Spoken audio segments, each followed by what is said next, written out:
Hello everyone, welcome to my mini vlog भन्दै मात्रै थिएँ कि पछाडिबाट हानिहाल्यो साथीले। अब के गर्नु त होइन।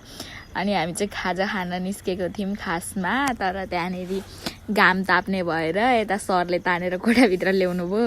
यो कोठामा के को बारेमा के हुँदैछ, कसरी हुँदैछ, किन हुँदैछ भन्ने कुराको हामीलाई थाहा पत्तो छैन। बस्न चाहिँ बस्यौँ अनि सबैलाई यसरी टिका पनि लगाइदिनु भयो।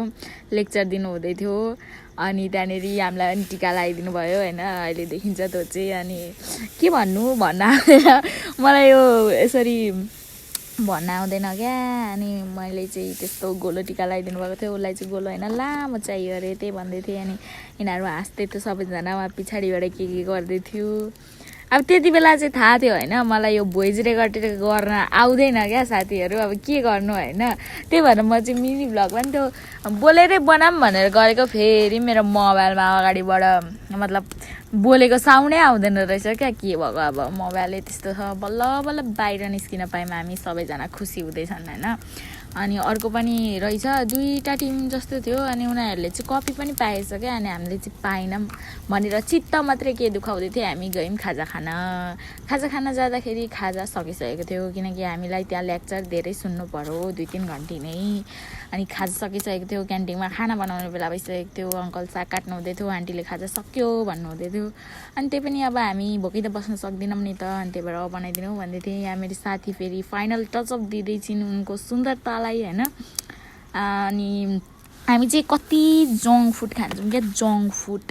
अनि त्यही जङ्क फुडलाई यसो जङ्क फुड धेरै भयो नि त। अनि जङ्क फुडलाई लेभलमा ल्याउनको लागि हामी चाहिँ यसरी फलफुल पनि खाने गर्छौँ होइन। फलफुल चाहिँ यो कहिलेकाहीँ मात्रै है तिनीहरूले लिएको थियो। अनि त्यही नै हामी चाहिँ खाना आँटेको थियौँ। खाजा पनि सकिसकेको थियो, त्यही भएर चटपटे मात्रै पायौँ हामीले। त्यो पनि ढिलो छुट्टी नै भइसकेको थियो। अनि म चाहिँ मेरो थोप्रामा कति डन्डिफोर निस्केको भन्दै आफैलाई भन्दै थिएँ होइन।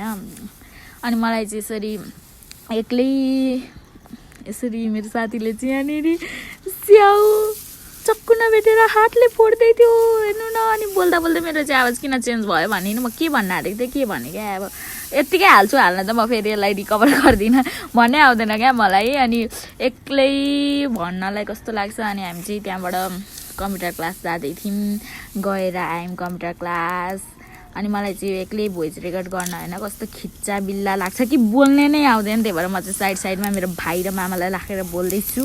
यति भन्दै म मेरो ब्लग यहीँ समाप्त गर्न चाहन्छु।